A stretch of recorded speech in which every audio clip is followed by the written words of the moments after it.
audio frontier. This is Football Daft with Stephen Purden, midfield dynamo and average actor, Chris Toll, target man, suspicious character, and with the top end of Stevenson, Grado! Welcome to Football Daft, the daftest Scottish football podcast around. My name's Stephen Purden and let's welcome your starting lineup. First, a man who this week ended up presenting the travel reports on Go Radio and was very, very good at it. It's Grado. Well done, mate. Yeah, I was doing well at it. Did you see my? Right. Did you put my videos on that? It was brilliant, wasn't it? But I cannot. There's been an overturned lorry on the M6, and if you're driving down there, just be careful. I liked all that, mate. It was pure professional. But you know, because I was giving it all that. Look, if you're late for your work, don't have a chip in your shoulder, right? Because the tatties. And then once it cleaned up, what was I saying? I went and said something like fucking. That's the tatties all clear now on the M1. The roads are now looking nice. Right, I was delighted with myself, right? So, but I was also nervous, right? Because I'm thinking, I hope this guy's all right. Do you know what I mean? Like, we're pure. But this morning, I made a right arse it. Then this morning, he's right here this morning, just a wee bit at the end, right? It's like totally like pure nervous. And I didn't know what to say, right? And also at Manford Road, at Kings Park, and Castle Milk Road. Wee bit of temporary traffic lights there to keep you going. Wee bit of temporary traffic lights there to keep you going. I'm not doing it anymore. Yeah, I thought you were good at it, man. You gave it. Do you know what, man? Right up until that moment, you were brilliant. Honestly, you sounded like somebody off the radio. You know what I mean? Anyway, that's the highest compliment I can give you there. Aye, it's a very good compliment. As you sound like somebody off the radio. And now, let's welcome a man who is one of the very few out there, the lucky ones, the jammy ones. I'm very jealous of him.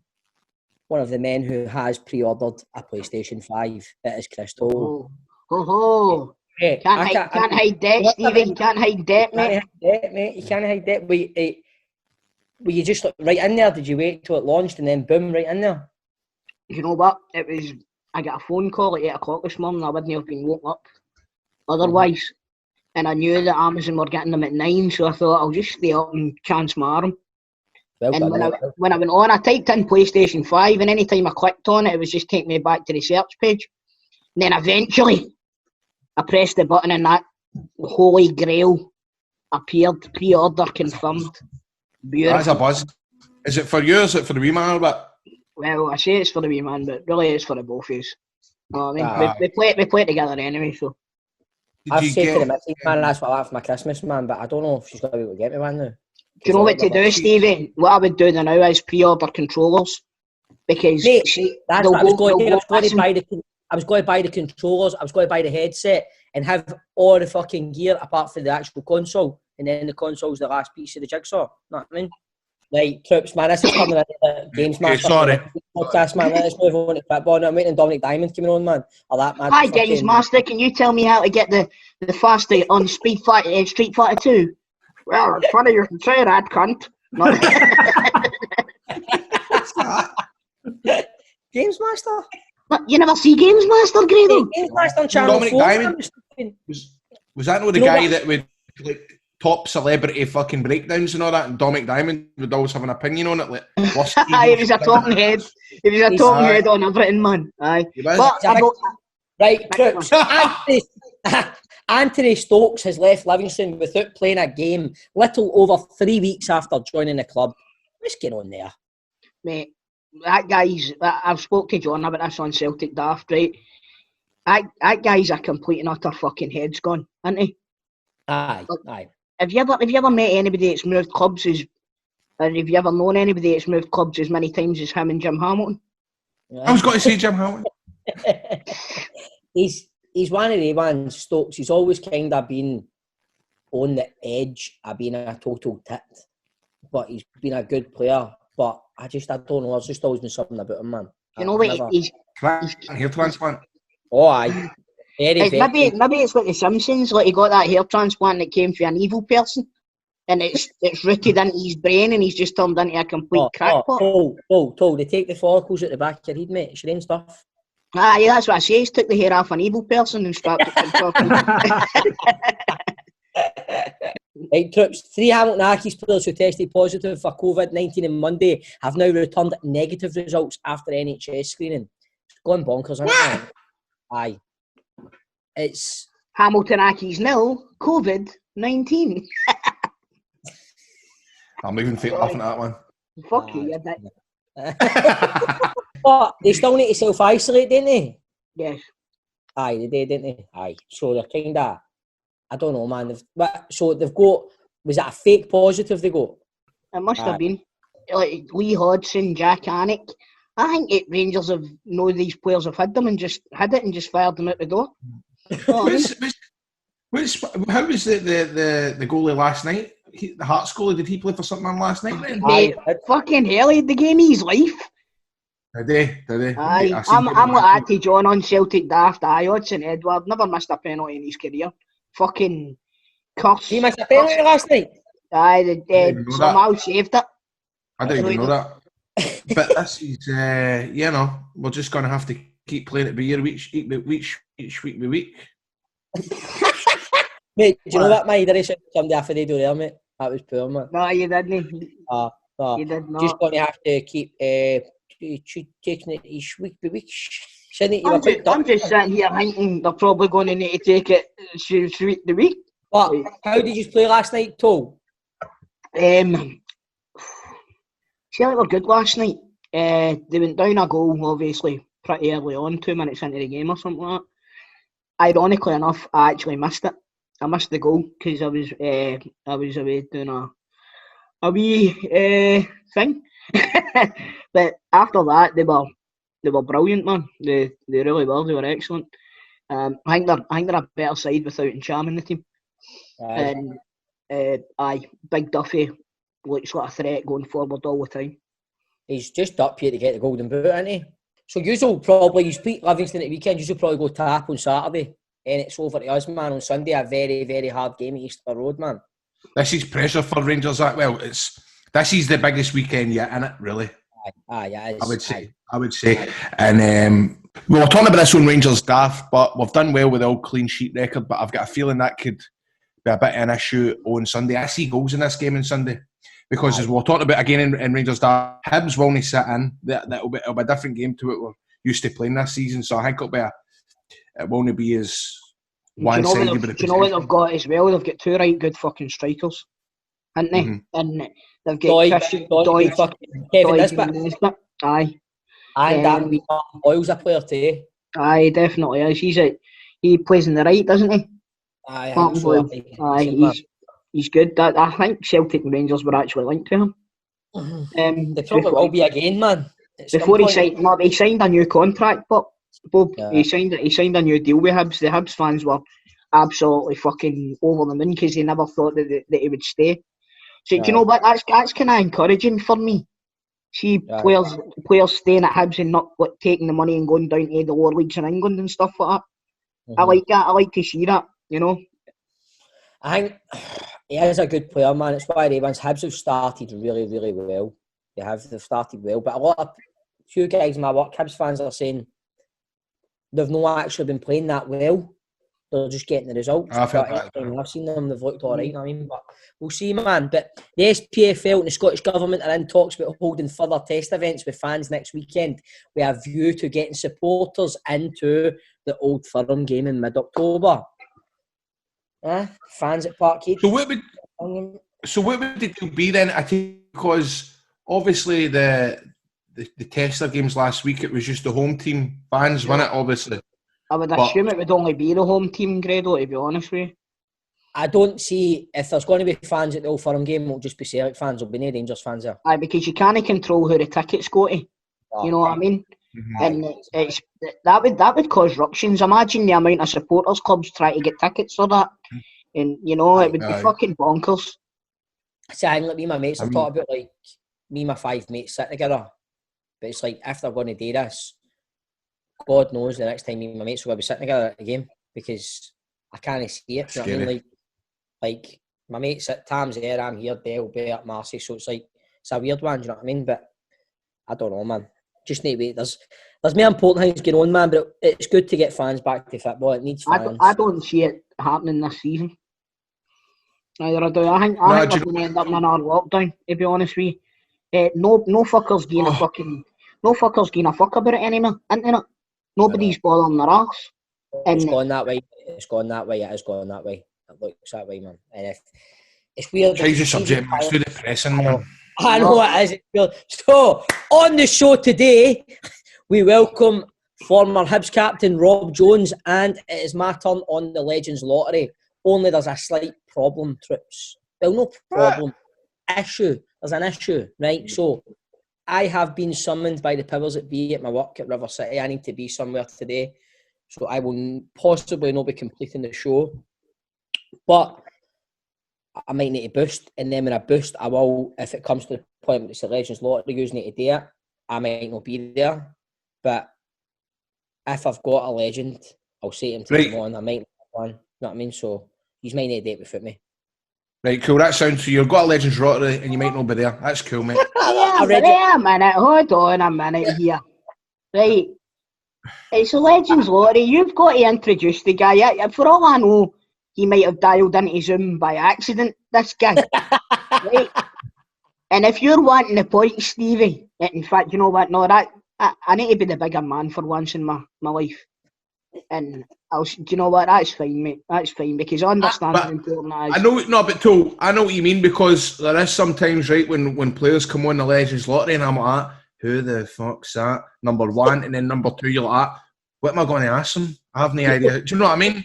So if it's somebody that we don't ken, why don't you tell us now? Have you got somebody? Definitely. Do you know what? I've got somebody, and do you know what? You'll ken him. And like I said on Rangers Daft, this guy has been in the press recently for very positive reasons regarding Scottish football. Is it David Tennant? No. Oh, no.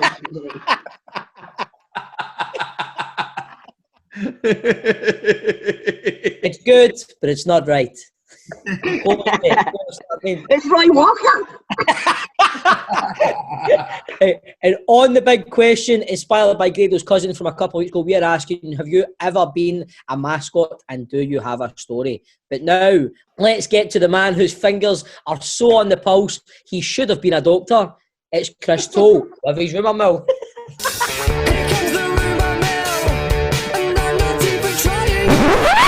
Former Scotland midfielder and guest of the show, Charlie Adam, has admitted family reasons were the key for his move to Scottish Championship Dundee on a 2-year deal. The former Liverpool and Rangers player told BBC Scotland it's a dream to join the team he supported as a child. He did talk about that when he was on the show, didn't he?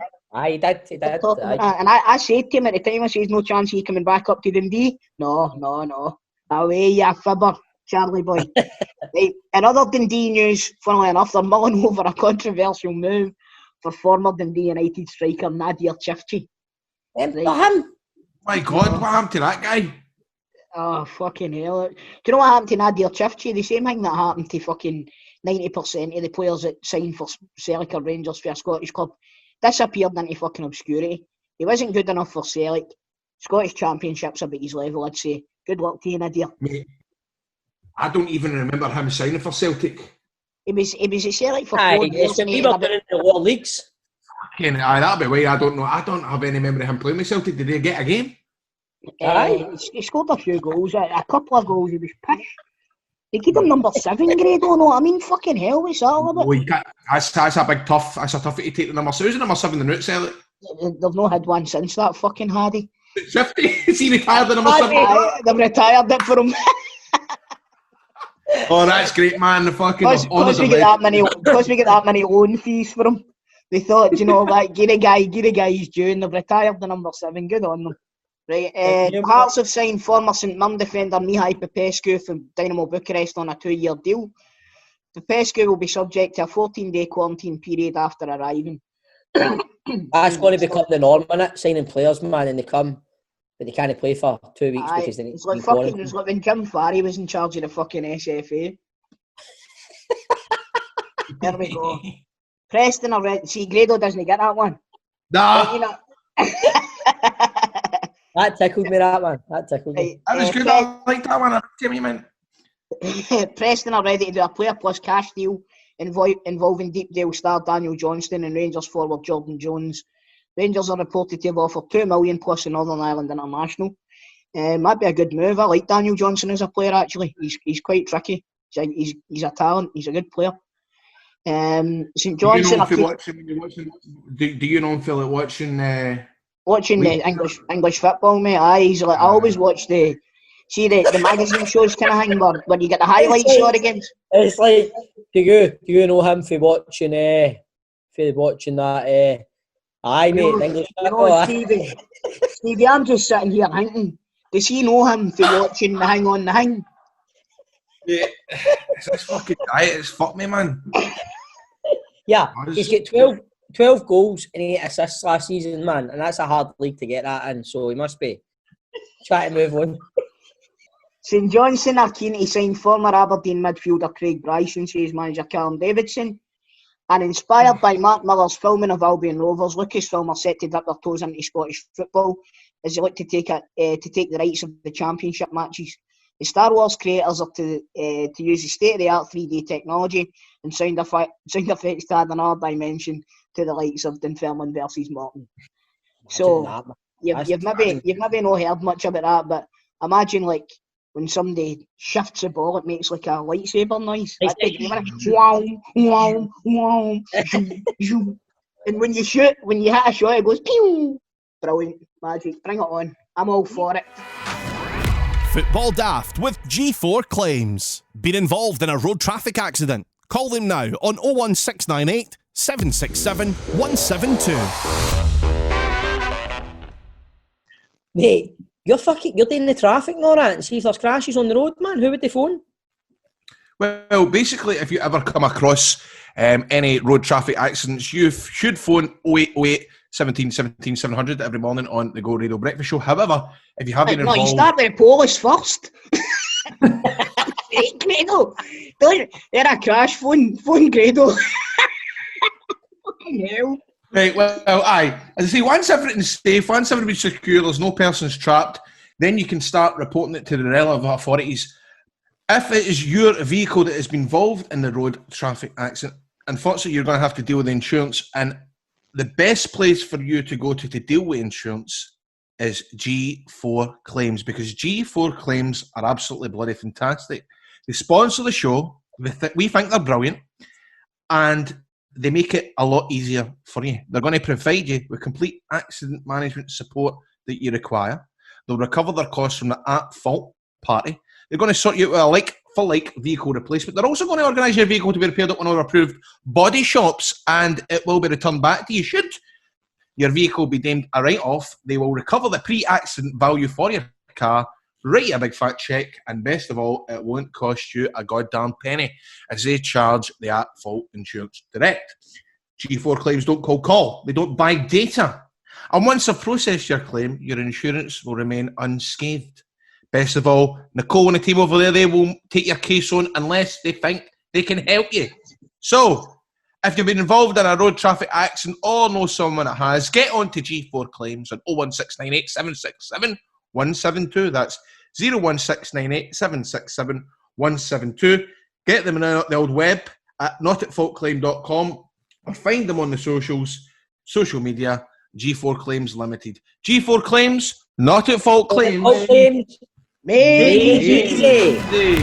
Football Daft with G4 Claims. Find them on Twitter, Facebook and Instagram at G4 Claims Limited.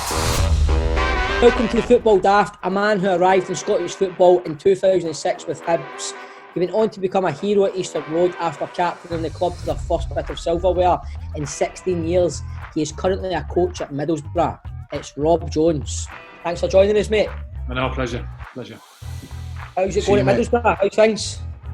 Okay, well, obviously, with there being lockdown, it's been quite a few months since we've been in the building. So I hopefully return next week to do a bit with the under-14s. So I enjoy it. It's good.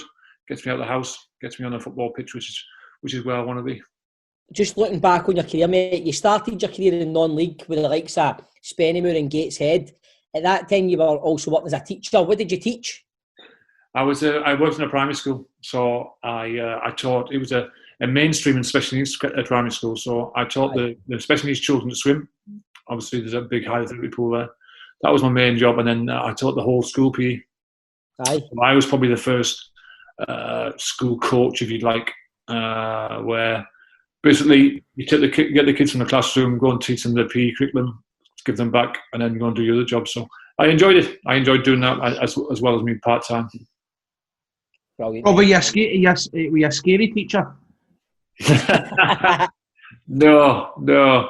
I was, I don't know, quite laid back, to be honest. Every now and again, you would get one kid who's causing chaos, which you had to deal with. But no, overall, it was a lovely school, lovely, well-mannered kids. Would any of them turn up to the games and shout abuse at you or anything like that? No, definitely not. No chance, man. The size of mate. That's what I was thinking, I know. Rob, see, he's a man like my good self that's got a bit of height about him. I would have thought, centre half, definitely. But did you not start your career up front? Yeah, from the age. It's funny because I didn't really. I played football at school, in primary school, but I didn't even really play for a team. Not until I probably got to first year senior school, so it'll be year 7. I was mad into my judo and all that sort of stuff, so that took priority. And funnily enough, I was supposed to get graded for judo because you get belts, don't you, to the colours and all that sort of stuff. So I was due to get graded, but we all slept in, so we missed the grading. And then my friend came and picked me up and took me to football. If that hadn't happened, who knows where my path would have led. But I got the football bug, and that was it really. But yeah, I was a footballer. I played centre forward from the age of probably 10, 11 to 15 when I left York City. At Stockport, you worked under Carlton Palmer. I just want to know, Rob, who's taller, you or Carlton Palmer? Oh, me all day. Carlton Palmer's a wee bit of a personal hero of mine. I'm a Leeds fan, so obviously Leeds and Carlton Palmer go hand in hand. What was you like to work under? Well, Carlton was great, and I'll forever be indebted to Carlton because he was the one that gave me my chance. He never watched me play. He was a guy called John Hollins who used to play for Chelsea. He was the one that came out and watched me when I was playing for Gateshead, and I signed the next day. So forever indebted to the man. He was brilliant for me. His tenure at the club didn't last as long as he would have liked, but that was my start in football, and it was a great club. He was a great individual, a great coach, and I would have liked to have worked with him a lot longer than what I did, but unfortunately that's the way football goes. So you got a move to Grimsby, is that right? Yeah, Sammy McElroy came in at Stockport, and I knew quite quickly I wasn't his cup of tea. He wanted to sign somebody else and give him my money, so he told me that I could leave. At that point, I could have gone back to Accrington Stanley, but I'd only just come out of the part-time football. I didn't want to go back into it, so I got the opportunity to go to Grimsby with Russell Slade, and I had 2 years there. First year wasn't great, full of injuries.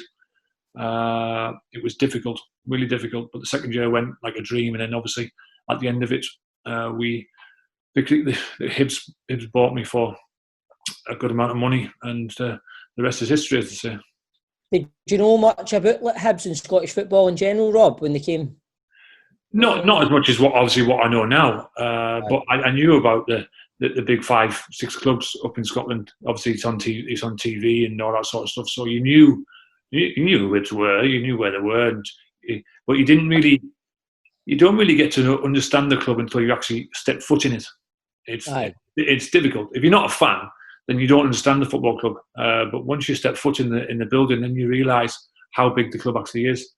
I remember the taxi parking up at the main reception when I went in to meet Tony, and it's just the main building. It overawes you, but it's enormous. And it was just the feeling going in was something special. Do you still keep track of Hibs and stuff? Do you still keep an eye on the results and stuff, Rob? Always. Had a good start to the season, eh? Yeah, I was up 2 weeks ago for the Aberdeen game. I did the half-time draw. I did the Hibs. I only sell 12 tickets and it's the other away players. I did Hibs TV, so it was good. But I try and get up 4 or 5 times a year. But because it's a club that's really close to me. So you're obviously a bit of a cult hero with the fans as well. You're not a cult hero, a huge hero for the Hibs fans as well. Because when you come up here, the first season, man, you scored in the cup final, didn't you? And helped them lift the League Cup. So it's, they're always going to welcome you with open arms, I would think. Yeah, I have a really good relationship with supporters. Even when I left for footballing reasons, and that was it. No, whenever I come back up, it's a very warm reception. It's nice to come back to people that really get you and understand you and know why you do your things you do. So there's something I've always wanted to ask you, right? See, when John Collins came in, there's a rumour that he walked into the dressing room, whipped his top off and says, "This is what I expect for you." Is that true, or is it a lot of shite? Well, if you're asking me, it's a lot of shite, because if he did it, I wasn't in the room. So right, that's all I wanted to know. Thank you. What was your relationship like with John Collins then?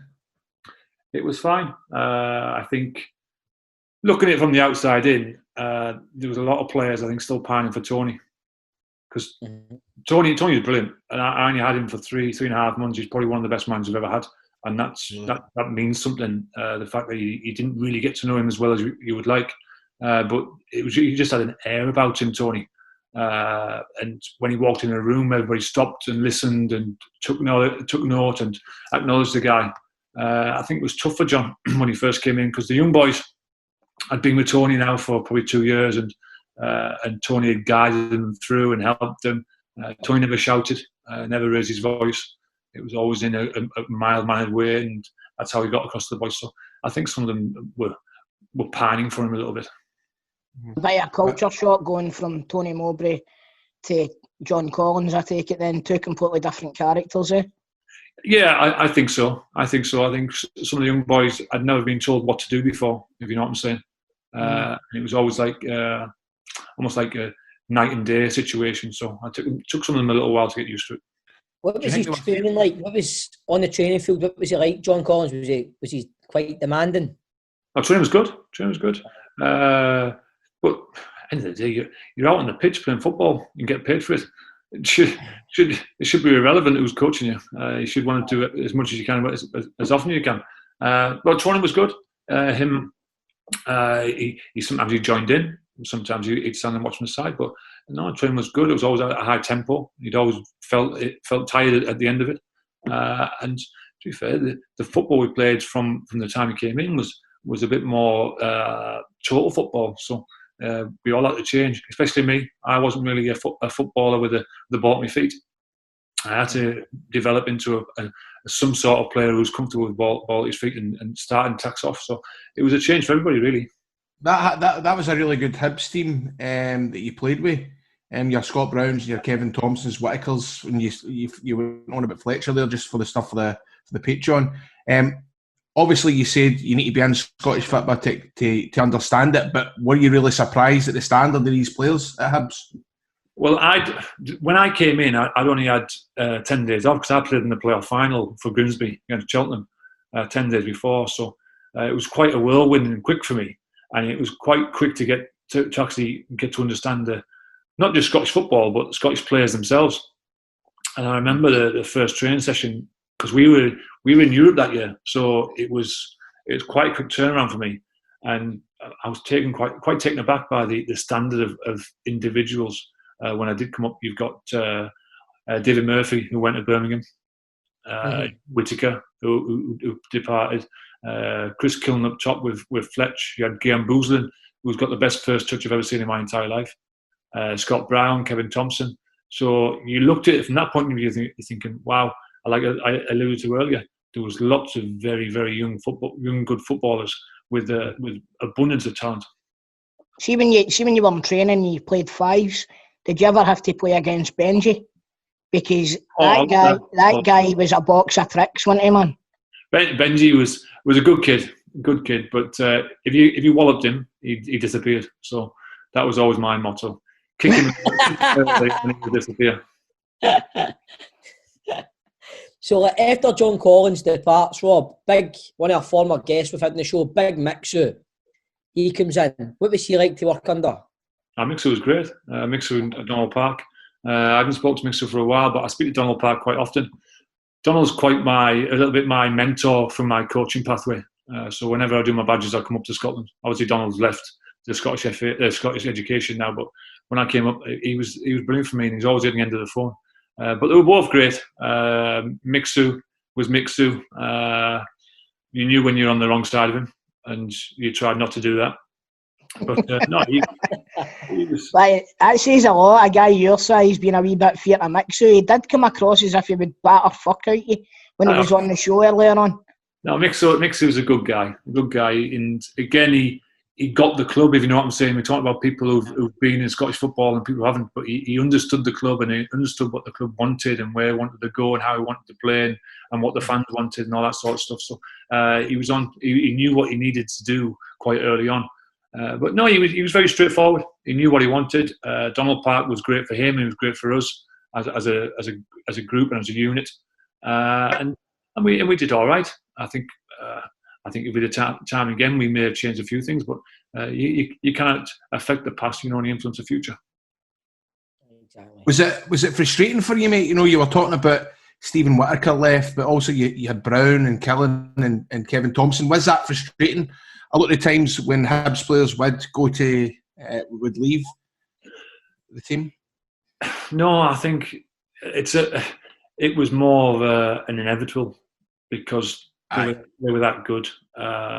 And if it had gone sideways, then it may well have become a frustration on my point of view because you're thinking, well, why is he going there when this club's better than what the one he's going to? But they went for an awful lot of money as a group. And I think Scott Brown's fee, he paid for the training ground. So if you look from that point of view, the club still has to earn revenue and box that way. But no, you never begrudge a player for moving on to pastures new as long as those pastures new are up the ladder rather than down. So tell me this one then, right? Stephen and Grado, you can close your ears for this one if you want, right? So we're at Easter Road and Rangers are beating Hibs and the Rangers fans start singing, "We're going to sign Scott Brown." Now, all the Hibs players must have thought, "No, he's fucking him, eh?" Because we know exactly where Scott Brown's going. So what was the chat like after that? I think a few of them took the piss out of him, to be honest, because I think like you said, we all knew he wasn't going to Rangers.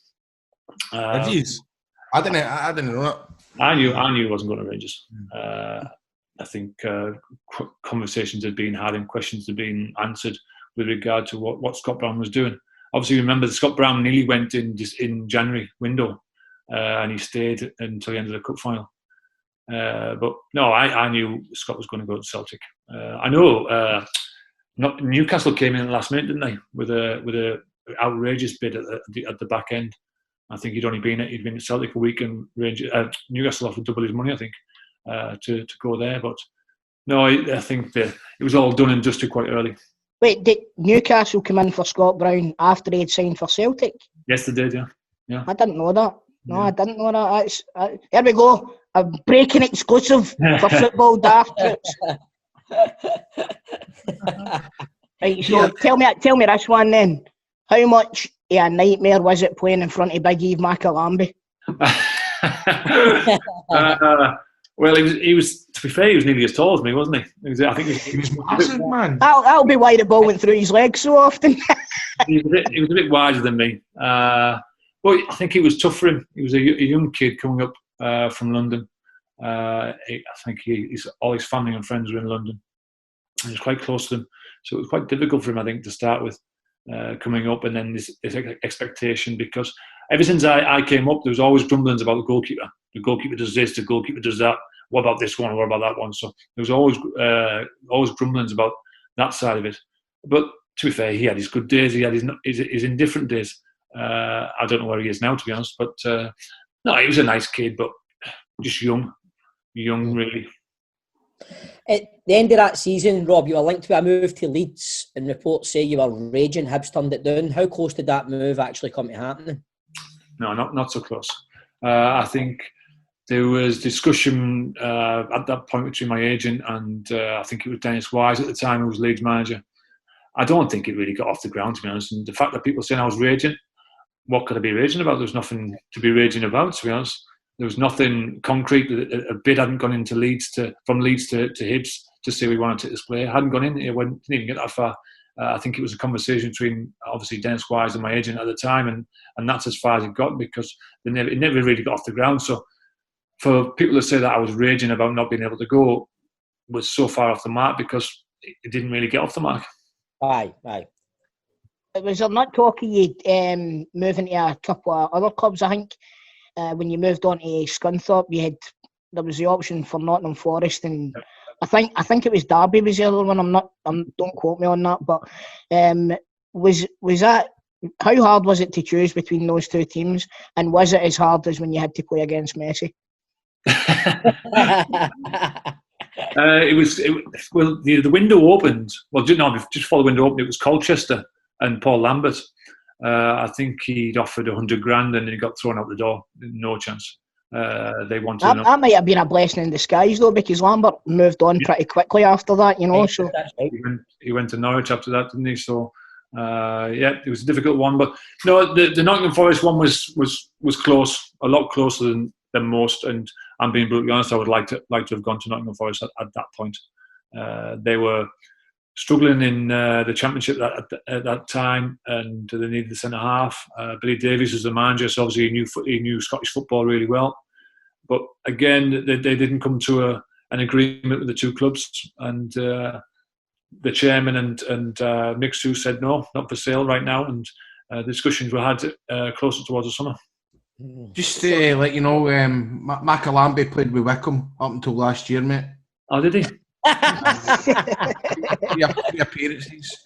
Tell us about the game against Barcelona at Murrayfield. Then, did you get Andy's shirt at the end of the game? I took I don't do shirts, never have. I can't imagine you doing that. No. Aye. You look too but I took my two little boys. They wanted one, so I took. I think he was bought called Caceres or something. He signed for Southampton 2 years ago, centre half. I never heard of him. Oh, aye. It was just a memento for my little boys, and they've got it up. It's been framed and it's up in one of the rooms. But that's class. No, it was more of a surreal game, to be honest. You start off the game with Henry and Messi to deal with. Then Henry goes off and you get Samuel Eto'o. And then he moves out wide and the young boy Bojan came on. So you looked around as if to say, when are you ever going to leave me alone? And it was impossible. No, it was sensational. What an occasion to be involved in. Not many people can sit there and say he played against Lionel Messi. So did he score that day? Who, Messi? Aye. Messi got a hat-trick. All right then. Oh.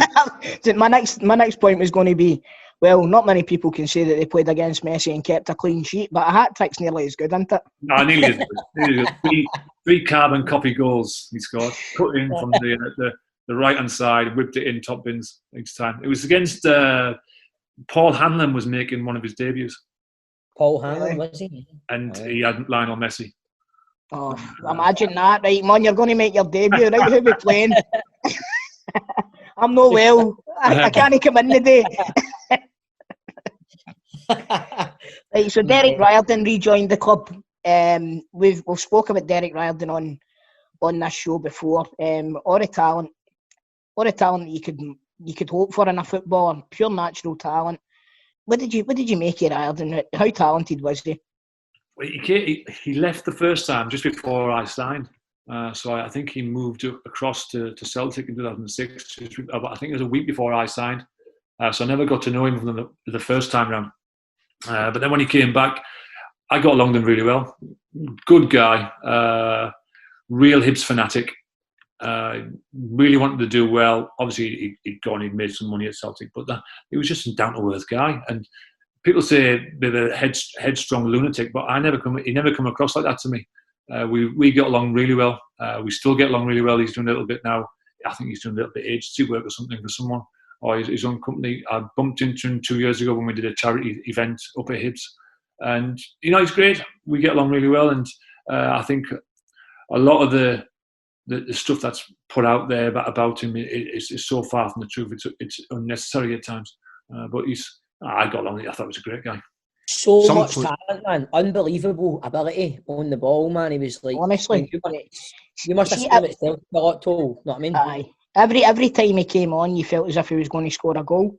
And you know what? I think it was just a clash of personalities between himself and Gordon Strachan, probably along the same lines as a few of the players and John Collins.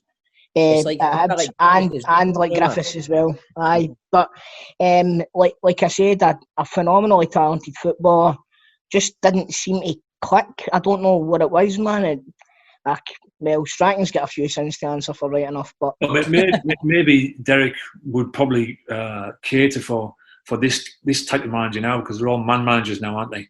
Aye. You do it my way, no way. It's because I think Derek doesn't go down them lines. The man managers, like Sir Tony Mowbray at the time, who was a fantastic man manager, that they would probably, that kind of mould will get probably the best out of them. So you're coaching the Middlesbrough, Rob. Have you ever thought about getting into management up here? Have you ever applied for any jobs up in Scotland? Because the Scottish game obviously been up here.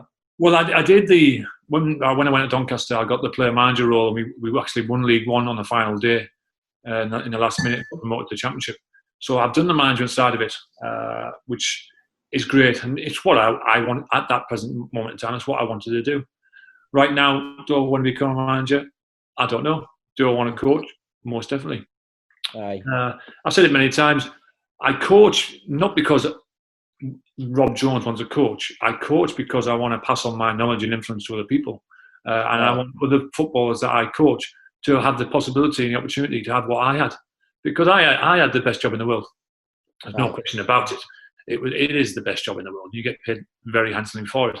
But I also hold my hands up and say I would have done it for free, because it's just ingrained in you. It's what every young boy wants to do. So for me, if I can influence a group, a club, an individual, that's all that matters to me. Whether it's at the moment I'm with the Middlesbrough under 14s, I'd love to go 18s, 23s, first team at some point. I would love to, but that's in the future, and who knows what's around the corner in football. It changes every day. So for me to say, right, I want to be a manager, I want to do this, it's pigeonholing myself. So I'm open to anything, as long as I think I can go in and be a positive influence on the club, on the surroundings, and on the individuals. Then yeah, I'm interested. And if someone feels that I can come and do a job for them, then great. You come across as a bit of an intelligent fella. Mate, I was legitimately about to say the exact same thing there. You speak really well. Aye, like I can imagine, standing for any shit in the dressing room. If anybody starts saying to carry on, I can imagine you being like, "Oh, we've got the best fucking job in the world here. Get your act together. Get your shit together now." Well, you look at the facade of the bald head and the nose that's splattered all over my face, and the fact that I'm 6'7" and I shout. That is a perception that probably helped me in my playing times, but probably maybe a difficult one when I'm in the coaching surroundings. But no, like most people, I had that switch, and unfortunately, that fuse is very short. The same as me. It is. It is. It's very short, and I know what I want. And if I see that things aren't being done properly, then I air my views. And sometimes that makes me pin people up. That sometimes it makes me have a scuffle, have an argument. I don't care. I know what I want, and hopefully I know how to get it, and the right way of getting it, and the right way of moving around it. But if someone's standing in my way, then you're in trouble. So what you're trying to tell me here is, thank fuck you never managed Derek Riordan. No, I'd have loved to manage Derek. Like I said earlier, we got along really well. And no, he's one of those footballers. I came across a boy when I was in the 23s at Doncaster called Liam Mandeville, who was at Chesterfield at the moment. and he's from my neck of the woods, and he's a player that you just don't coach. You just let him go and play. Mm-hmm. That's in the same mould as Derek, because Derek just wanted to play, just wanted to go and score goals, just wanted to run around. Was delighted to be there. And when you put limits on these people, it takes away their individual qualities and special talents that they have. Aye. So for me, Derek was in the same mold as Ian Mandeville. Just let him play. Let him go and cause chaos. So, as I said earlier, you speak really well, and you mentioned that you'd been working for Hibs TV. So, if the coaching thing doesn't work out for you, then there might be a future in punditry. But I take it you've watched a lot of Hibs this season. How do you think they're doing under Jack Ross? Personally, I think that they're having a great season so far. They've started really well. It was a disappointing game against Aberdeen. They just couldn't break them down in the second half. It was tough for them. And Aberdeen, you've got to doff your cap to them, because they've been there, done it before. They went 1-0 up away from home, and they just shut up shop and said, basically, go on and break us down. And Hibs on that day just couldn't do it. But then they bounced back really well against St Mirren last week, and then they've obviously got Rangers this weekend, which is going to be a toughie. But no, I think if you'd have said, what was it? It's 5 wins, 1 draw, 1 loss from the first 7 games, you'd have taken that with both hands without a shadow of a doubt, sitting second in the table. What we don't want is another season from like last year. So the longer you can stay up as high as possible, the better for the football club. And no, he's got them playing some really good players there. Really good players. Back four is really strong and solid. The keeper looks really good. Big Marciano. So no, it was good. It impressed me on that day, other than the result. We were talking about that earlier, weren't we, Stephen? We were saying how the Hibs front line could really cause Rangers problems this weekend. Deutsch and Nesbitt, great players. The boy Nesbitt, he was in the studio with me because he was injured. But I've seen him. He scored again the other night when he came back. So he came across as a kid who was just desperate to play and desperate to do well. And those ingredients when you're a footballer are vital. Brilliant, Rob. Well, Rob, every week on this show we do a 90-second football daft quiz. You up for it? It's nothing like your first quiz, is it? No. No. No, mate, it's not that, mate. We always do it right. So we always put our guest football knowledge to the test with our 90-second football quiz. And we've got a new leader as John Sutton scored 15. He's top of the league at the moment. And we've got Mark Wilson and Keith Lasley tucked in behind with 14, while the good doctor Kenny Duker and Kevin Harper just behind with 13. We've also got fellow Hibbies, Ian Murray there as well. He's on 7. And your old gaffer, Mixu Patalainen's on 3. With Falkirk manager David McCracken still at the bottom with 1. Is there anybody on that list you want to beat, Rob? Just get me above Nid. That'll do me. That'll do me. Cool. Right, so we get 90 seconds on the clock. You can't pass. You must give an answer. Your time starts now, Rob. Who currently manages Airdrie? Mixu Patalainen. Which keeper did St Mirren sign on an emergency loan from Hearts?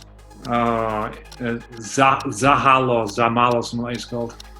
Who do Hibs face this weekend? Rangers. How many goals did you score for Hibs? 14, I think it was. What Scottish club has Charlie Adam just signed for? Dundee. Who plays their home games at Galabank? St Mirren. Davy Irons is the current manager at what club? Airdrie. What town do East Fife play in? Stirling. In what year were you voted Doncaster Player of the Year? 2012. Who did Chelsea sign Kai Havertz from? Bayer Leverkusen. Scott Booth is the manager of what women's team? Hearts. What team are nicknamed the Spiders?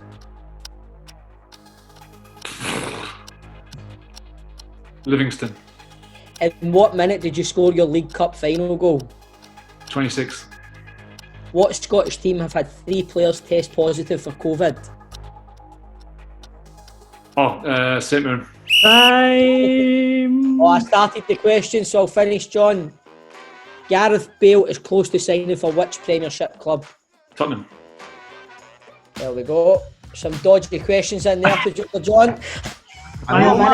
John, the answer that you've got there for that COVID one, St Mirren did have 3 players tested positive as well, didn't they? Aye. They did. Do you know what? I'll give you that then. I'll give you that. Hamilton was the answer we were looking for. I should have clarified that a bit more because the whole St Mirren squad basically tested positive. But we'll go through the wrong answers, Rob. She had old mucker Ian Murray, who's manager at Airdrie at the moment. You apparently scored 12 goals for Hibs. Is that right or wrong? Because we asked this. That's wrong. That's wrong. So 40. If you got that off Wikipedia, John, sometimes they don't put the like goals, friendlies and all that in it. They kind of don't take that into consideration, don't they? No. And they only count league goals. They don't count cup goals. Right, we'll add that to the points then. Gala Bank is a home to Aneth Athletic. We've got our standard Stennismuir question in there. So Davy Adams is the current manager of Stennismuir. East Fife playing Methil. Doncaster Player of the Year 2013, Rob. It was 2012-2013 season. Oh, come on, it's the same thing. It's the same thing. You've got to give that one, John, for fuck's sake. The question is in what year? It wasn't 2012 the year. Which season did you win the league? You wouldn't say 2013. You say 2012-2013. That's right. He's right, John. He's 6'7". I'm not arguing. It's another point for Rob there. Scott Booth, the manager of Glasgow City. The Spiders have called it's Queen's Park. He scored your League Cup final goal in the 28th minute. No, it didn't go in the 28th minute. According to the BBC Sports, it was the 28th minute. Rubbish. 26th it was. Right, okay, that's another point for Rob. Wait a minute, we've got to draw the line somewhere. Somebody's going to come on and just say, no, every question I gave you was right. You are 6'7" centre half. Listen, I'd argue with old Nick, mate. I don't give a fuck. Right. Okay, I'm giving the point to Rob. Okay. Right, we'll put an asterisk next to the score because he's hard, and we'll write hard as fuck. So we're going to give you 9 points, Rob. 9 points. I'll take that. Well, 9 points, not bad at all. John, what height are you? 6'2". Oh, come on, John. I mean, it's not me and fucking talking shite ourselves for Rob. No, I mean, we've got a wrestler on the programme as well. I mean, I wouldn't fuck with him. Right, there you are. Rob, thanks very much for taking time to come on and join us, mate. It's been great chatting to you. No, it's a pleasure. Thank you very much. Thanks a lot, Rob. Cheers, Rob. Thanks very much, mate. Football Daft with G4 Claims. Been involved in a road traffic accident? Get them now at notitfaultclaims.com. Football is a short career, but what if we could wind the clock back and give some of the UK's favourite ex-pros at one more go around? Yeah, one last match. Who would they choose as their teammates? Who would they pick as their gaffer? What stadium would they want to walk out at one last time? That's what we asked to club legends like Jason McAteer. I finished my career and there's always that feeling I had that I always wish I'd won something with Liverpool. We should have won the Premier League. We should have won a trophy. John Hartson. So I think back and I think, you know, I've never got over that, you know, losing that night. Emil Heskey. Going to Birmingham and it just wasn't the same. You know, they wasn't confident enough in their ability to actually hit that pass. But Steve had just gone bang, bang. And it was great to play with. Season 1 is coming soon to Apple, Spotify, and wherever you get your podcasts. Subscribe now and see why it's never too late for one last match. One last match with Who Knows Wins. Put your money where your mates are.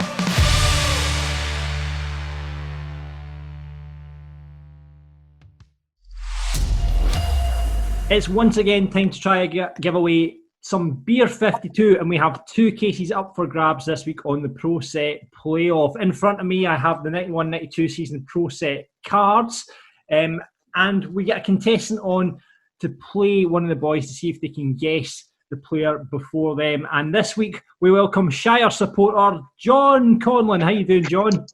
Oh, lads, good. How you doing, John? Welcome, my man. Thanks for coming on. Oh, Oh, the shiny pie, na na na na na. The shiny pie, na na na na. What teams do you support, though? I support whoever my pals play for in Celtic. And my mate played for the Shire for years. My wee cousin played for East Stirling and all, mate. Hey, who's that? Squib, Mark McKenzie. Mark McKenzie, aye. Aye, he played for you, mate. He's Do you remember Graham McGee, big centre half? Aye. Is that your neighbour as well? That's my pal. That's my pal. We had a good result on Tuesday there. We pumped Falkirk on Tuesday. John. Hey, John. Yeah, we won't talk. It's a pre-season friendly. These are meaningless things anyway. Don't know about that. Fucking pre-season friendly in September. Who's the best player to play for East Stirlingshire in its history? Oh. Big Hizzy. I had a goalie for Wales back in the 60s. It was a Welsh cap for 50s, I think. But I can't Neville Southall. I don't think it was him. So, John, we'll get cracking on with the quiz. The rules are really simple. I'm going to read the description from the 91-92 Pro Set playoff cards. You've got to buzz in. The person that buzzes in first gets the answer, but you can once you've buzzed in, you can't continue in the game. So, first to two, and if none of you buzz in, I'll flip over the card so you can see the player and try and guess who it is, right? But first of all, we need to hear your buzzer, John. What's it going to be? 180. Right, okay. I'm going to draw. Is there anybody you would like to play, John, in particular? It doesn't matter. I don't. No, I know I'm on form, man, but you're sitting there talking about fucking goalies for the 60s and all that. Welsh cap goalies. So you can. I've got a feeling you're going to be good at this, mate. Right, okay. We'll do the draw, and the name we've drawn out today is Stephen. Yeah! Oh, Daft. Yeah. In a salad for nothing. How much you got to put my name in that fucking hat, John? You're desperate to play, Chris, aren't you? I need to redeem myself after getting my arse scalped off that last guy. Yeah. Stephen, what's your buzzer going to be? Pedro Mendes! Right, okay then. Right, here we go then. First card coming out, and this player is a Celtic goalkeeper. He's been first choice goalkeeper for Celtic Park for 12 seasons. Joined them. Pedro Mendes! No, John was in first. Pat Bonner. 1-0, John. That was an easy one, that one. That was an easy one. It's an easy one, that one. I got it. I buzzed. He fucking Shire were in before me. Right, here we go then. Next player. Shire. He's got a name, mate. Next player up. This player is one of the most exciting talents in Scottish football and is now in his second spell at Tynecastle. After 6 seasons as a regular selection, he moved to Newcastle for $750,000 in 90. John, we in there? John Robertson. John Robertson.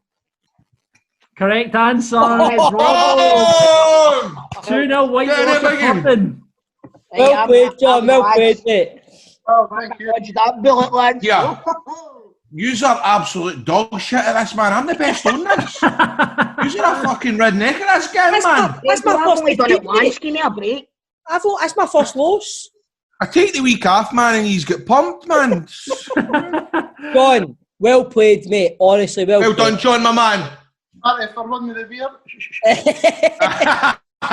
Get in there, biggie. Thanks for listening to the show, bud, and thanks for coming on, mate. I appreciate it. There you go, John. 2 crates of beer heading your way. And remember, if you want to play like John, get onto our Twitter at FootballDaftPod. You have to be over 18 and stay in the UK. And remember, you can get a crate of beer 52 for just the price of the postage and packaging. We'll send you beers from across the world from lots of small batch breweries. So you can get that right now at beer52.com/daft.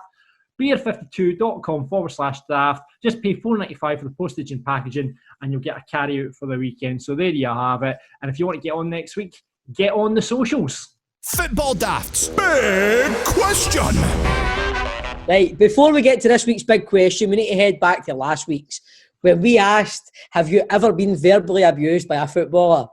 We had a last minute effort from Peter, who said this: I know it's late for the big question, but my wife and mother-in-law, who is deaf, were signing to each other at a Motherwell v Dundee United match, calling David Hanna a dirty bastard. as his mum is also deaf, he responded in sign language, agreeing with them. Brilliant. That's brilliant. That's good, that is good, man. And also, on our Patreon-only podcast, Rangers Daft this week, our guest pundit, Alan, told us that Gianluigi Buffon gave him the finger at the Rangers v Parma game back in the day, but that doesn't compare to Grado's story about Alan Coombe, which he's desperate to tell. Aye, not for the wee think about it. It's not that good, that story, to be honest with you. You've heard it, haven't you? It wasn't that good, man. Come on, you need to spill just me and my mate Greg, we're at the beer hall before the game and all that, we get tanked up and we're at the game. And then at half time, we were right down the enclosure, we were row A, and Alan Coombe at half time was either the sub goalie or he was the goalie coach. And I was like, here's Alan Coombe. Who the fuck's Alan Coombe? Alan Coombe, man, remember Alan Coombe back in the day? So we just spent the full 50 minutes going, Coombe, Coombe, Coombe, Coombe, right? And Alan Coombe was fucking raging. He turned round to us and just stared us out now that way when he walked after he got the tunnel. He just pure stared at us as if to say, you fucking shoot my name. You fucking shoot. You try to ban me up. Jesus. And that's my story, man. Mate, I bet you were shaking yourself. That was Grado's story there. So on to this week's question. Do you know what? See, halfway through you telling that story, I just remembered you told us it on Rangers Daft. I'm going, oh, for fuck's sake, man.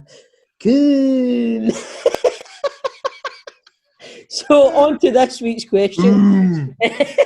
After Grado's cousin came on the Legends Lottery to talk about his time as a mascot at Kilmarnock, we thought we'd put it out there to see if anybody else has been a mascot. And have you got a story? Any stories, boys? Oh, you must have a story, but I'm not fucking telling you. How? Any time I mention anything about when I was away, and it's the fucking. Aye, but they're good, man. You must have a good story here. You want to know the story, right? I was meant to be the mascot for Celtic versus Borussia Dortmund in Germany. And, you know what? Go and tell fuck yourselves. That's fucking brilliant. Ken, it's not just a mascot. It's same thing in fucking Germany. Were they going to fly you with the team and all that? No, mate, that was the game that I actually flew over with the team that Paul McStay bought with the sweeties. That was going to my next line. They're going to fly you in like you meet the players and buy you sweeties, not that. Stefan Sharp, we bought me a Toblerone. So why did you get draped? I think it was like insurance or some shit like that. I couldn't get cleared for it because I was no long after my operations. Hey, fuck up, man. You're right. I'm kidding on. I'm not talking to you anymore, sorry, man. Mate. Sorry, mate. I forgot about your operations and that. Sorry, mate. You didn't even know about them, you're prick. Hey, so Callum says my cousin's daughter was a mascot for the World Cup game. However, this is along the same lines as my story. My cousin's daughter was a mascot for. What? I'm not going to tease you, but did they just like? Because come on, that is quite bad. If you know if you were all G'd up. No, I didn't know. I didn't know I was going to be the mascot. My dad never told me. It was a surprise, but it get cancelled. And what did he tell you when you were 30 or something like that? After the game, I'm fucking sick fed up of the sight of you, man. Honest to God. I'm away home. Luckily, I'm already when I sit you down when you're 30, Chris. I hug me and all that. Aye, look, this is honestly, it's been eating away at me for years. Aye. Get out. Paul McStay turned up at my door. Listen, Chris, I've not stopped thinking about this since fucking 1994. Man. You know the way Paul McStay taking you in for a bag of C's. I tell you one better than that. You're supposed to be the mascot that night, son. Dad! No! I had to tell you, Chris. I had to tell you. Why could you not have just taken it with you? Why? It was insurance purposes, Christopher. It was insurance purposes. It was not long after your operation. And you've known this whole time. That's it. I can't even look at you now, Dad. This is like fucking something. This is like something that would be on River City. I know, mate. I'm writing it down, mate. It's getting in next week's ep, man. Turning like with the rest of your family. Did you just know about this? turning out the cousin you don't like. No, of course you fucking knew, didn't you? Of course you knew. It was your fault to get cancelled, wasn't it? Sitting there with a fucking fag up. I know, Chris. I know. What is it you want me to say that we all knew?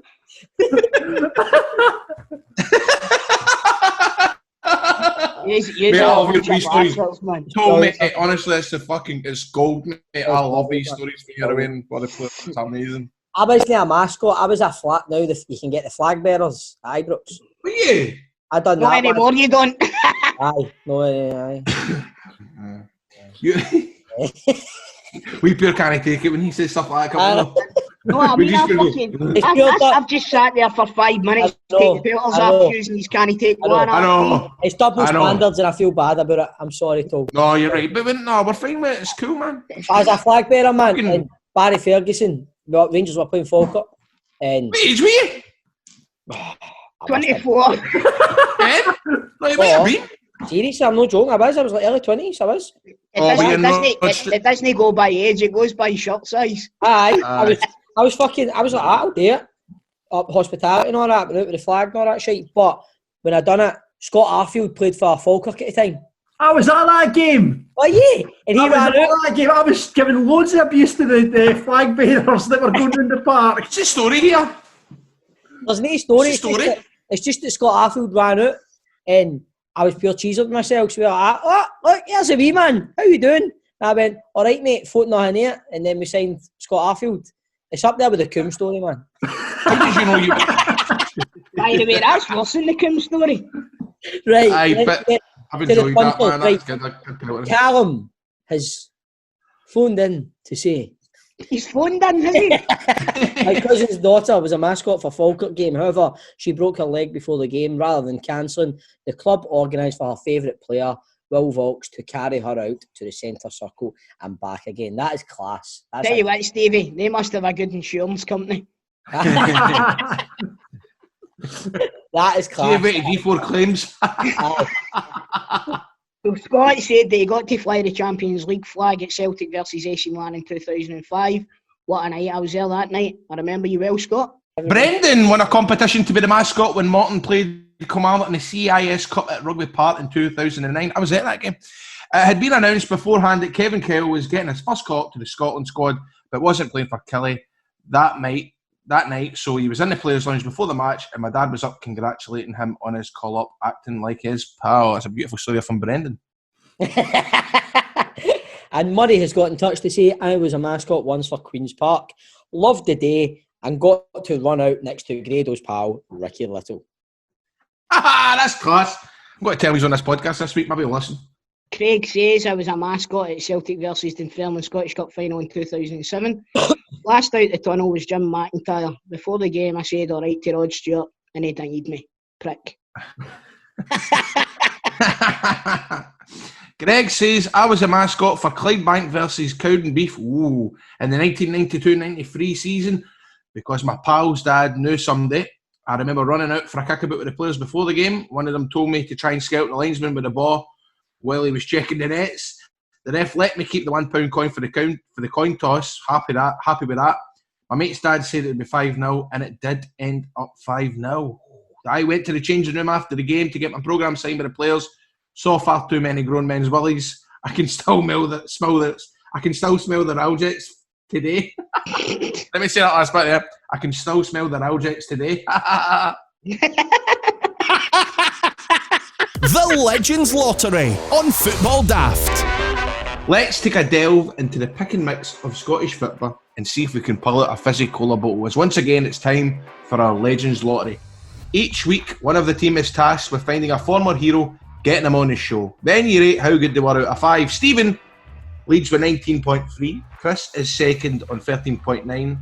Well, I'm at the back of the game on 12.5. But before we find out who is on this week, let's, of course, find out Chris's score for last week. So we had Michael Gardine on last week. Bit of a short interview because you had to go elsewhere. We'll get him on again, but that kind of reflected a bit in the scores, I'm afraid, Chris. So Michael only got a 3.3.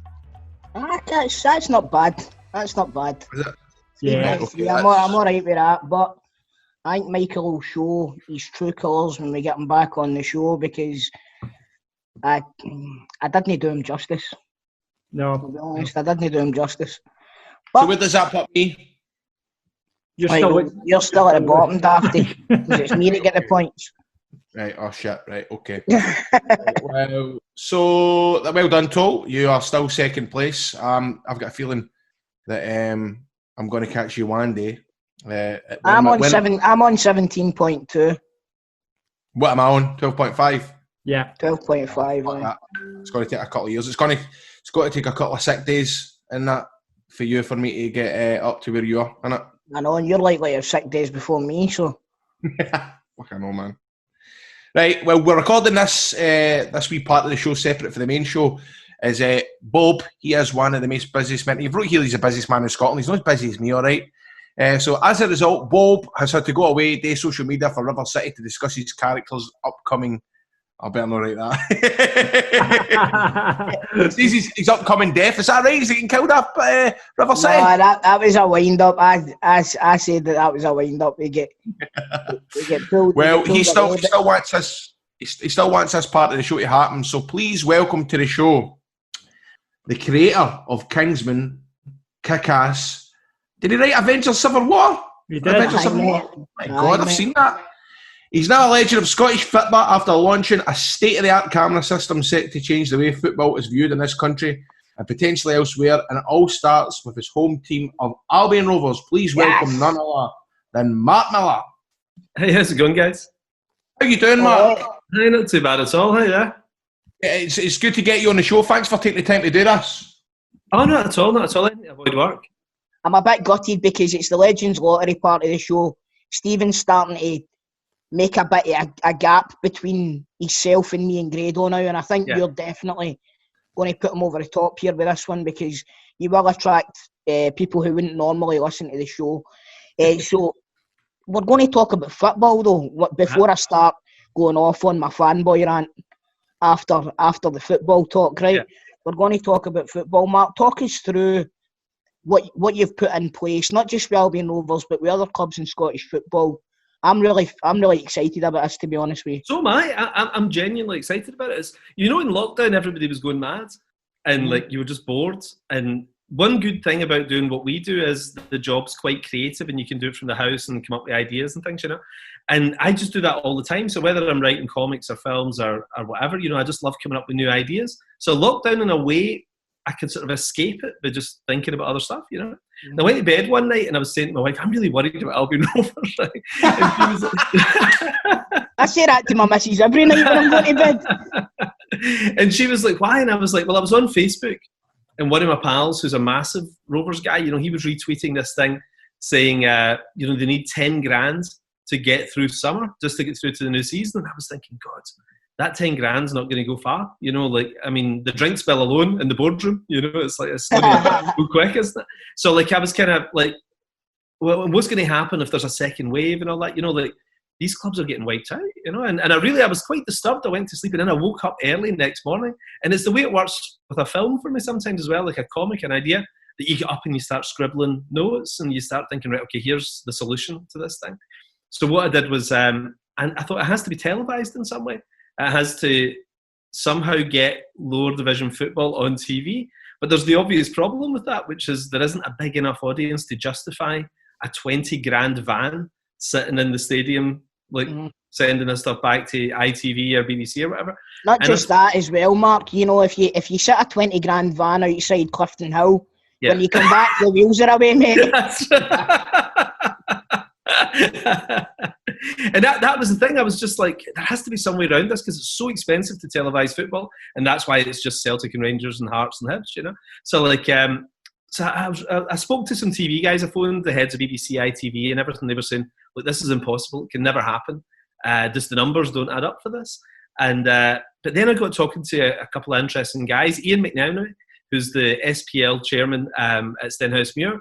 He's a really interesting guy, it's funny because Scottish football, you imagine it's a bunch of old guys, who are living in 1955 or something like that. But Ian's probably about 40 or something like that. He's ex-army and all this kind of thing. He's not what you'd expect. And he's got a really interesting day job and everything, So I was kind of like, he seemed like a great ally. Once I got speaking with him, he came up with some great stuff, and he was really interested in this, and we were trying to figure out a way to do it. And he said it would be cool to stream it in some way, but that could be cheaper. And we talked about the idea of all the games being played in one stadium, and then all streamed, like between 9 and 5, Saturdays and Sundays, stream all the games for League 1 and 2, but that just seemed like a massive hassle. Everybody wants to use their own grounds and all this, And then I spoke to a pal of mine called Liam Nugent, and he's got a digital platform company, and I put him in touch with Ian, and then we all just started a wee email chain, and and they came up with this brilliant idea, which is cheaply streaming all the games out to anybody who wants to see them. So it's kind of like, you don't even have to be confined to Scotland now. What you can do is you could watch an Albion Rovers Stenhousemuir game. If you live in Taronga in New Zealand, you just pay a small fee and then you can watch the game. And it monetizes things for the clubs. It means the clubs can actually get paid and see through this bad time. It means people can see the football, the players can play, the league continues. So the Premiership will be fine. They'll be looked after because they're so rich. But this could give us a Premiership type deal at a lower level. No, I actually think that this could put the lower leagues over the Premiership in money terms eventually, which is going to open up a whole lot of doors for the future of Scottish football. I've spoke to John and Grado and Stephen about this last week, and I'm buzzing about this. I really am. Yeah. I really am. It's something that I believe should have been done a long time ago. I mean, there's no reason. Scottish football clubs should have taken the rights to their own games themselves and done this, what you're doing, a long time ago. It's funny though, it sometimes just needs that wee shove, doesn't it? And it's interesting, like sometimes bad times can create quite good things. Like if everything is lost, then everybody's like, okay, we have to rethink the wheel. And that's kind of interesting, isn't it? Maybe it took something catastrophic before people thought, well, let's take a risk. Instead of the 400 people who show up on a Saturday just keeping our head above the water, let's think massive. This could be huge. Like, see my cousins in Canada, Australia and New Zealand, they can't wait to see these games, because the first thing they do when they come back to Glasgow is let's go and see an Albion Rovers game or a Celtic game or something. Aye. Mark, talk us through the bit of kit that you're using, because I mean, I've had a look up the Argos catalogue. You can't get one of them in there. Where'd you get that bit of kit? Where'd you get that from? Well, it's an Israeli company, it's this thing called Pixelot, and it's just tech I didn't even know existed. It's absolutely mad. So you can actually watch the games, rewind what you've just seen, zoom in and have a wee look to see if that header was as good as you thought it was. And then it's all tied in with this AI package that my pal Liam's come up with, which is where you basically, the referee's wearing this Robocop style thing on his watch, and everything he's seeing is coming on TV, and you can watch it from all different angles. And all this it's bonkers. It's like Blade Runner or something. I didn't even think this tech existed, but the guys assured me it does, and then I was delighted when we went out and saw it all working and looking brilliant. So answer me this one then. We've got the referees have got this on their wrist. Yeah. Does that mean that they can check a decision on the spot? Yeah, absolutely. So do you think in the long run that this could potentially replace VAR? Oh, definitely. I think so. I think Rangers are in trouble now that the referees are going to be unbiased. Now it's a computer. Oh, here we go. Come on, I didn't think he was going to ask carry on. No, Mark, I said I've been a huge fan of your work for a long time, but I was explaining to Grado and Stephen earlier on that you once done an X-Men, and all the goodies were green and white and all the baddies were red, white and blue. That's right, yeah. What was your thinking behind that? What was your... You don't need to answer that one. No, it was funny because it was basically nobody outside of Glasgow got this, And what it was I had the X-Men came to Scotland as part of this big international storyline where they travelled all over the world. And then there was a big fight in Scotland, and the bad guy was wearing a Rangers top. But to anybody else, it's a T-shirt, And like I somehow manoeuvred the story so that Wolverine was freezing and put on a Celtic scarf to try and stay warm.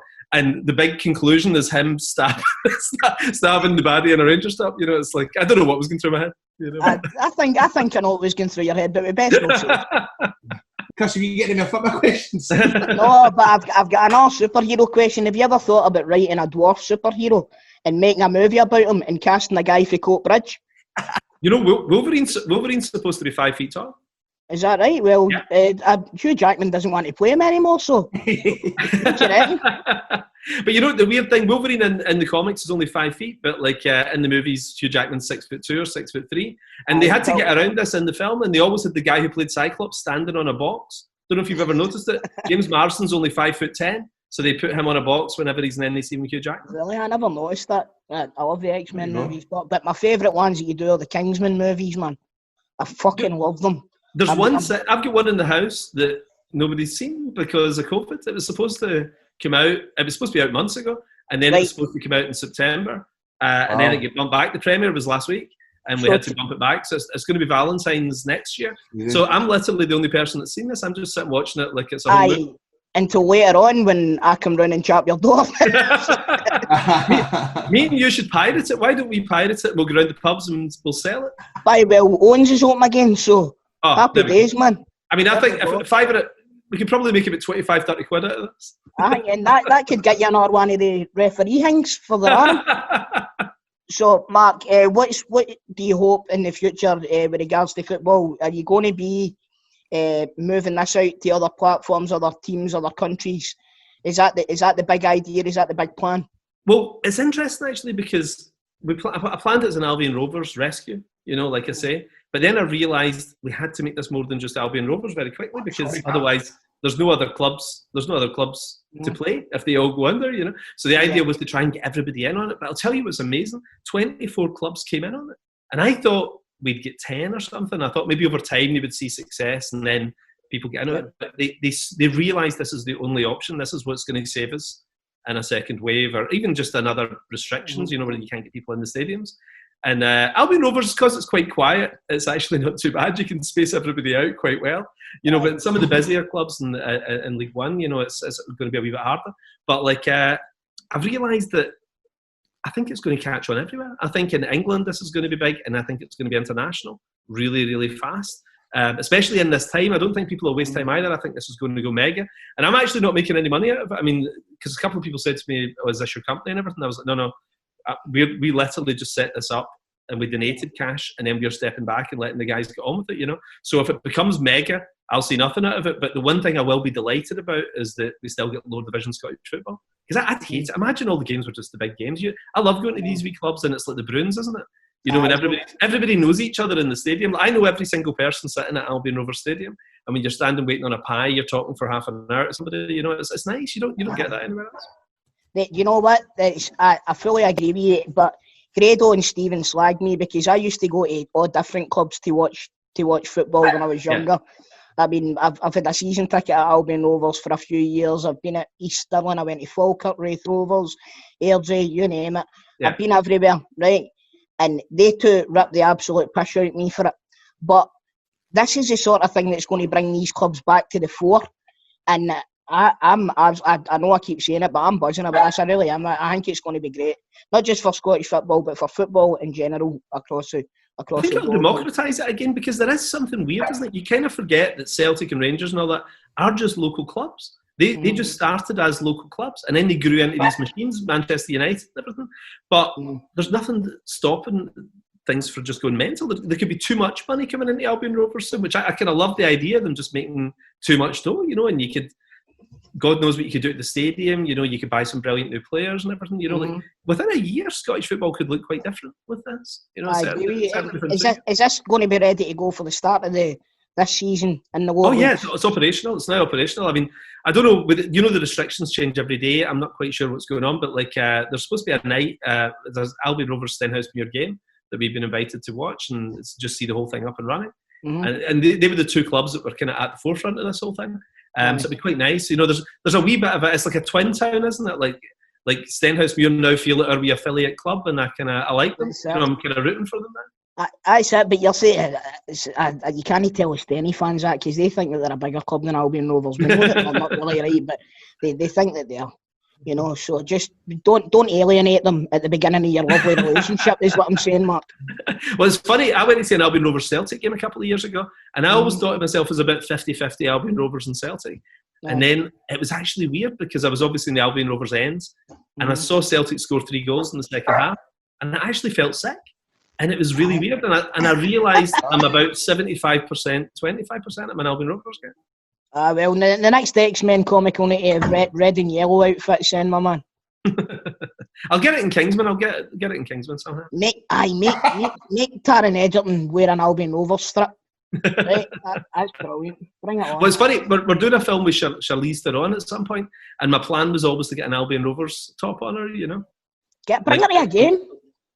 Well, do you know what? You know, it's weird. Brad Pitt comes out quite a lot. Brad Pitt comes to Glasgow a lot, and you'd be surprised the number of people from Hollywood who hang about. You know, and like Brad Pitt comes once a year up to Glasgow. He absolutely loves it. Really, I did not know that. But...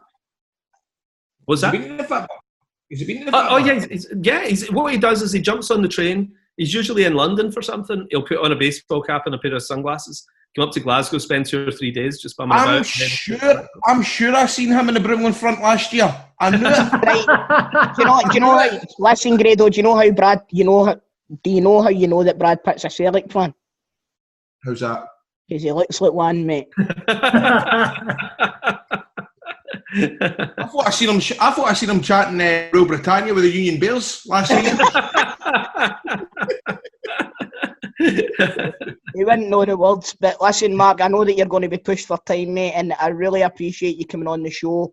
Oh no, it's been a great eye opener, and again, for a guy from Coatbridge to have brought this to Scottish football is a huge shot in the arm, not only for Scottish football but for football all over the place. So.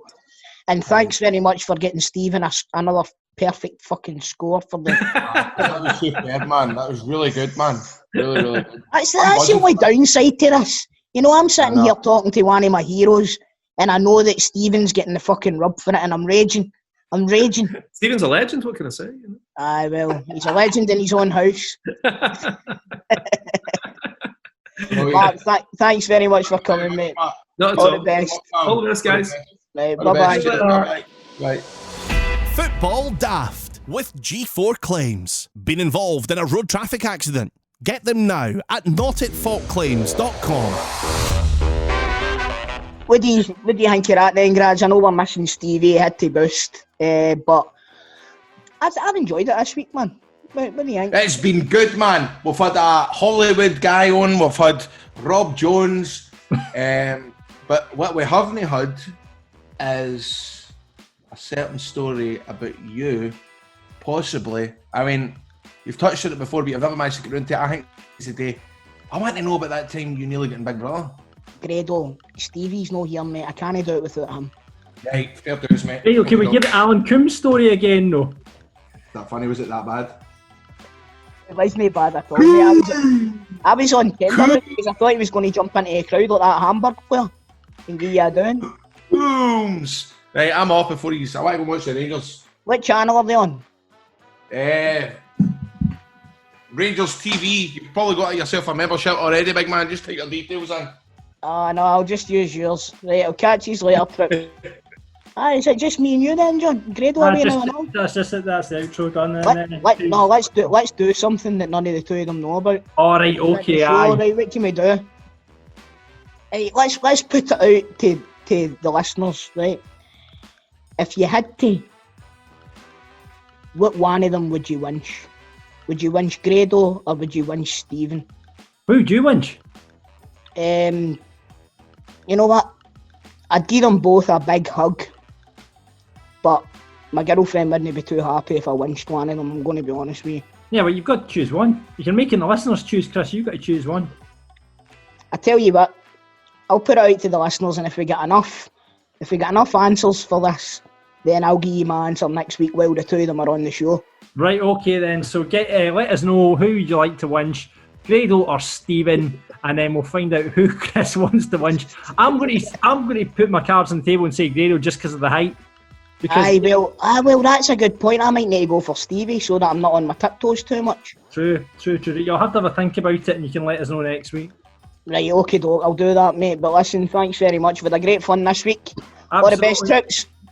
Rate, subscribe, review, get onto the Patreon, sign up there, patreon.com/footballdaft, and you can get Chris on Celtic Daft, and you get Stephen and Grado on Rangers Daft every week. And until next time, see you soon. Audio Frontier.